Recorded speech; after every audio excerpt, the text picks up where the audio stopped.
Hey everyone, welcome back. Today is Thursday. We are almost done with week 4 of this work from home isolation period. I'm ready for this weekend. I think that y'all probably are too, but it's Thursday. We still got 2 full days left. So today I thought that from the answers or from the questions y'all are sending us and wanting answers about stimulus checks, I thought that we would bring our business reporter, William, commonly known as Bill Thornton, on to talk about stimulus checks for business owners and how to properly use those checks, how to make sure that you're documenting all of that use to make sure that you don't run into trouble down the road, and just some other things regarding those checks and that money. So, Bill, thank you so much for coming on and shedding a little light on this. This is definitely not a topic that I am super versed about, so we appreciate it. Well, thanks for having me. Well, so like I said, I know that we will get some questions. Y'all will see me looking down. You know, I'm looking at my phone to check all of your questions. But first, Bill published a story earlier on AL.com. We will link it in the comments here. But it talked about some different ways that businesses can make sure that they are using their checks properly and make sure they are documenting that properly. So, Bill, why don't you give us a little bit of insight first on that story, kind of the things that you talked about with an attorney who's familiar with the concept. Okay, well, to recap briefly, okay, uh, if you think back a month ago, we weren't even talking about anything regarding stimulus. And within 3 weeks, the federal government allocated $2 trillion in stimulus money for individuals, for businesses, for corporations, with the idea of propping up the economy while it is, pretty much non-existent or barely functioning right now. Now, $2 trillion is an enormous amount of money. It's the largest uh, uh, program of its kind in probably the history of the federal government. Now, that's an enormous amount of money going out in a very short time. So uh, the gist of the article is that if you do receive uh, stimulus checks, SBA loans, anything of that nature, one of the important things that you have to do is fully be able to account for the money. And the reason why is at some point, the federal government is going to come back and audit to see if you actually did use the money that you got for the purposes that were spelled out. So there were three things that we went into uh, that a business can do to make sure that they properly account for this money and not run into those problems. What was you said there was like, what was the first one that we mentioned? It was, So I'm putting it up on the screen now so our viewers can see it. But these are the 3 points that you talked about in that article. The first was careful accounting. yeah, uh, the obviously if you get a one of the Paycheck Protection Program loans or one of the EIDL loans or maybe an Express Bridge loan. Some of you probably may are familiar with this program because you've dealt with SBA in the past. Some of you, this may be a new experience for you. Uh, Careful accounting. Make sure that you have it completely stated what this money is intended for, and make sure that you account for how it is used as completely as you can. Because the first question that they're going to ask is, what was the money used for? And they're, you'll be able to keep clear accounts, clear records, so that when those questions come, you can say, here it is, and it's very clear. And that goes into your second topic, which is careful certification. Yeah, the attorney that I spoke with mentioned the fact that, uh, let's say, for instance, this is your first experience with one of these loans. You may think, well, I'm an honest person. I know what I'm using this for. But what trips up businesses usually is that when they certify that they have this many employees or this kind of they're in this particular um, they Situation. have to, yeah, if they have to tell the government that they are certified this way, uh, they may be headed towards that certification. Make sure that when you sign on the dotted line, you actually, everything that you have told the government about your status is correct. because later on, if they come back and find that something that you were certified as is not correct, that is a material breach. You're opening yourself up to civil problems and criminal problems potentially. Uh, it may seem like a small point, but it becomes a very large point later on. And that kind of goes with, again, something that I know that attorney said that you and I have talked about. You got to have everything on paper, have certification showing that your business is eligible for these benefits. Hmm. And you have to understand too that this is an extraordinary situation right now, and a lot of businesses are under stress. You think you're just trying to hold it together, so something like this could happen because your head is in 14 different places right now, trying to keep your business afloat, trying to keep your employees on, trying to stem off ruin basically. But just a little bit more attention to these things could make all the difference in the world. And finally, I'll put this back up on the screen so everybody can see it. And finally, the last point that you made was compliance in the age of remote workers. This is something you and I have been doing for 4 weeks now, coming up on the end of 4 weeks. We've been working at home. We are both very obviously right now in our home office areas. Yours is filled with books, mine is filled with shoes, which is very good at describing our personalities here. But this is something that you said distance is going to complicate the efforts to make sure companies are complying with provisions of this act. Yeah, this was an interesting part because it probably is very specific to this period of time right now. Uh, you know, Working from home is not a new thing for some people, but it is becoming a much newer thing for a large swath of the public that has never worked from home before. And what we mean here is that it's going to be harder for companies to keep track of what employees are doing at home. Uh, Technology will facilitate it in some ways, but to make sure that you are compliant with the provisions of these loans, to make sure that people are doing exactly what you say they're supposed to be doing, it's going to be necessary to keep track of their activity, keep track of how scrupulous they are with the way money is being spent, and that's a potential pitfall. And I didn't really get into it in the article, but the really hardcore sort of compliance technology does not exist right now in some respects. This is still a couple of years down the road. Maybe what we're going through right now will facilitate some of that uh, faster. But right now, everybody is trying to find their way through this.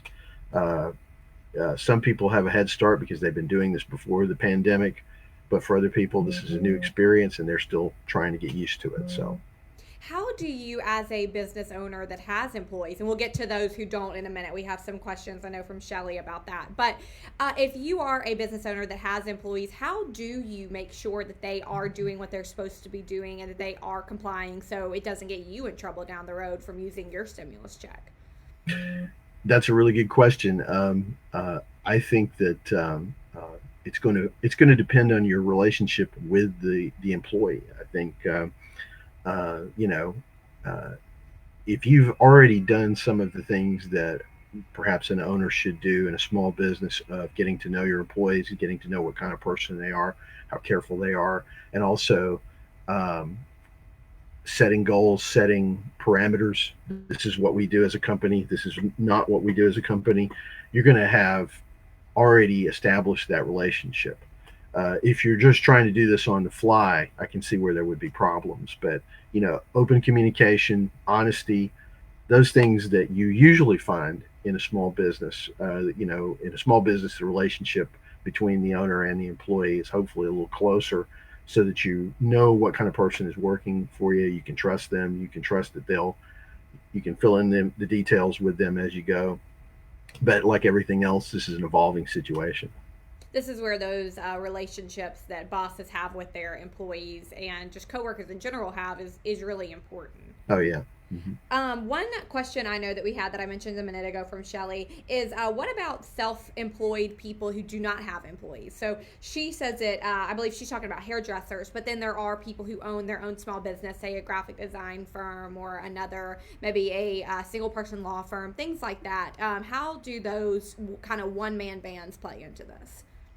Okay, so I'm just assuming that the question has to do with the assistance that the SBA is giving at this time, because Correct. I've had other people ask this question. It's important, just for a little perspective. If you're not getting through right now in terms of applying for these loans, so last year the SBA for the entire year of 2019 approved $20 billion worth of loans for the entire year. This is $349 billion that's supposed to be going out the door in 6 weeks. Everybody is trying to apply for it right now. And not every bank is on board. Now, the feds have shown that they are willing to work with just about anybody to facilitate this money going out.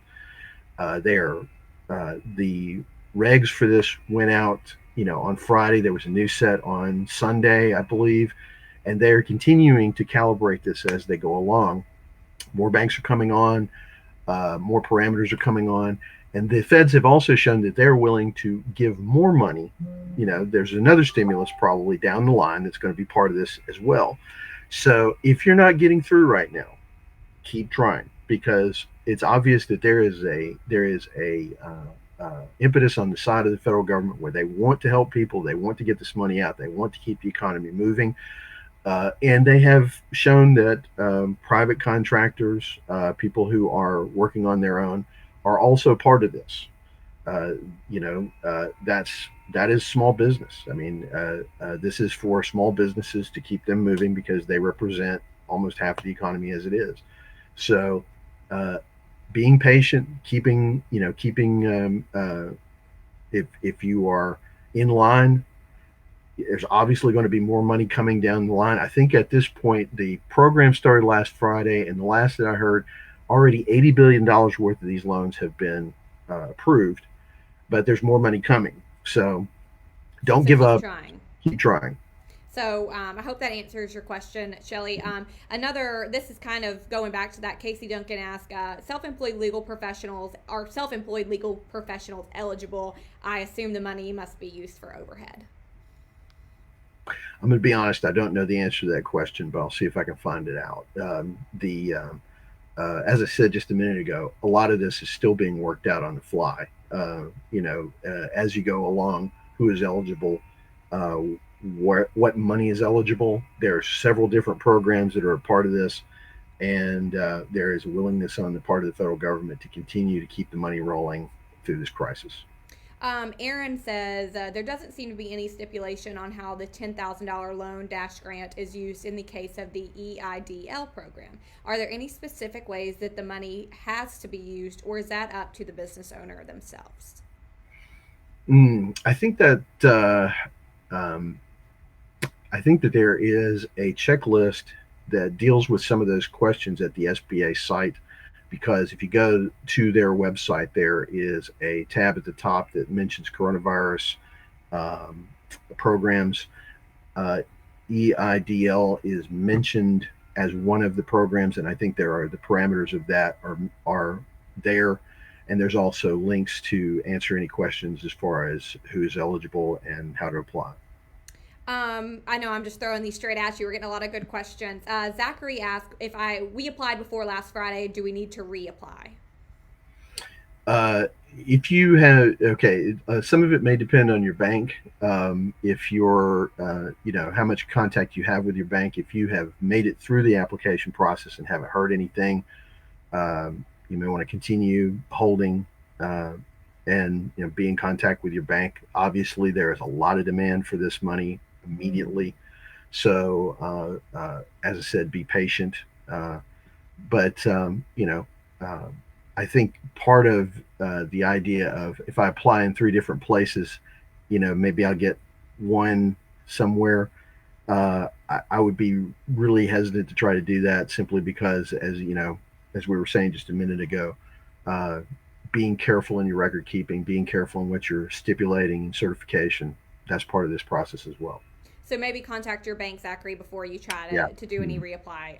Yeah. This is interesting from Brad. What about college instructors that have always worked in the summer semester but cannot work this summer semester? I do not know the answer to that question. I would think that uh, I would think that a college instructor would not be considered a small business um, contract employee Okay. along those lines. But I'll be honest, I don't know that answer to that question. We'll look into that, Brad, and Okay. see what we can find for you. Paul asked, does this include temp agencies that are still paying their employees? That also, I don't know the answer to that question. And I'll say it this way, like I said a minute ago, a lot of these things are still being kind of handled as we go along. When we started this on Friday, and it's Thursday, there were a lot of questions about who was eligible, a lot about who uh, uh, about how much money was available, and I think some of those things are still being worked out. But that's a good question because uh, the the ins and outs of who is eligible in each uh, different part of the economy, I think is going to be big going forward, especially in terms of how much money may be coming after this stimulus.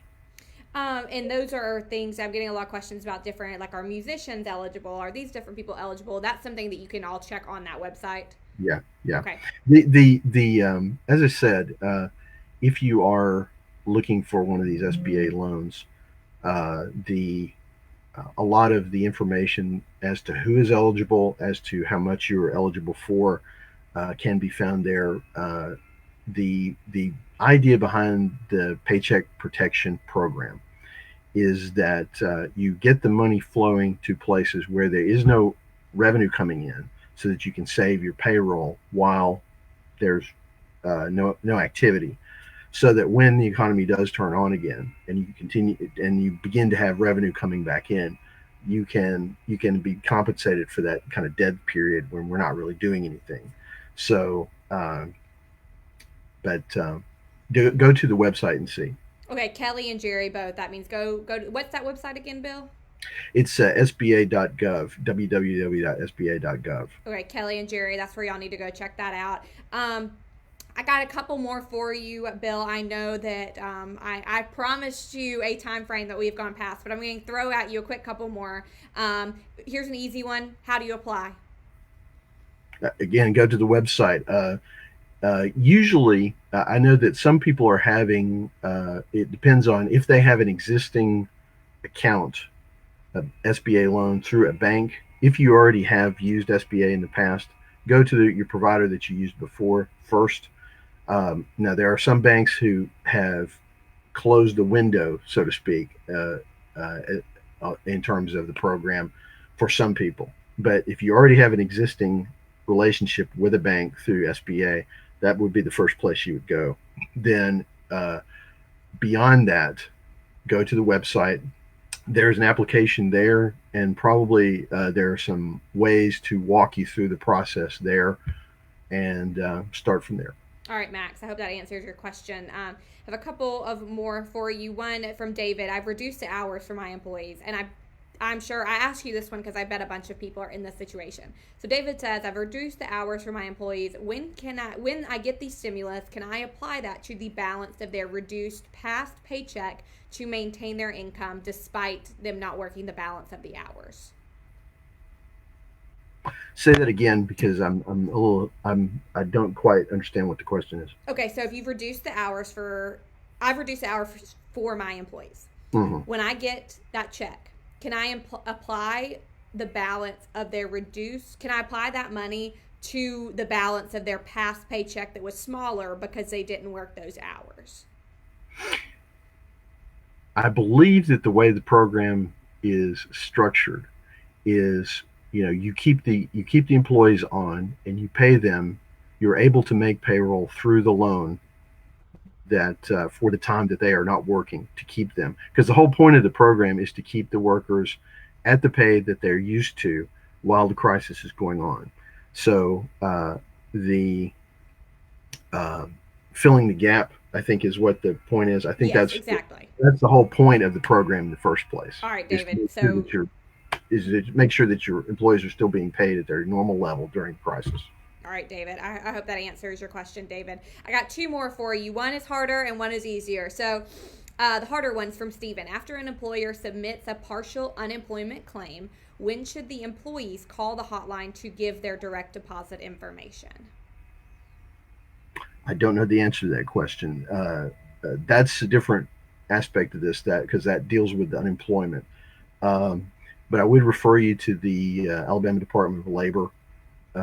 They are troubleshooting this situation right now in terms of employer applications, and uh, when I, I'm trying. I did not write this story. I know Howard Koplowitz did this earlier. That the unemployment is going out uh, within the next week, and that the ADL is also paying the retroactive payment that it did not get to earlier. But we had a story about that today on the site on And that was AL.com. Howard. So, Stephen, we will, Yeah. you can read Howard Koplowitz's story. And if you have questions, get in contact with him because he is staying on top of this as well. He's a great reporter and he can help you there. I lied. I got two more questions for you, Bill. I'm Okay. sorry. One is what banks in Alabama are working with SBA? That was the easier question, by the way. Uh, Now there, I'm trying to remember because this has changed over the last week. In the beginning, the much larger banks were kind of holding back to make sure that there were more regs and more guidance from the feds about how the money was used, how the loans are backed, and everything. I'm not sure that there is actually a singular place that you can go to find out who is offering the loans. I would just tell you to start with the bank that you're normally working with and work from there. The If you have an existing relationship with a bank, that's probably your best bet because you have accumulated experience there, credit history, things like that. Start from there, then work on outward. Uh, this money is going out all over the place, so if keep trying.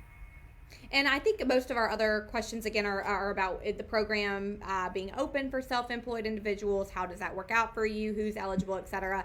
If you're just tuning in and having those questions, the best advice we can give you is check out the website. It is SBA.gov, Mm-hmm. and that is where you can find that information about who's eligible, how to apply, things like that. And if you've already applied and you haven't heard back, check with your bank before you go in and do any reapplying or anything. A lot of other questions that we're are about personal checks and those not businesses but those individual checks. I will come back and do a separate video on that for you. I know that Bill's been focusing more on the business side of this, so I will get somebody else to answer all of your questions.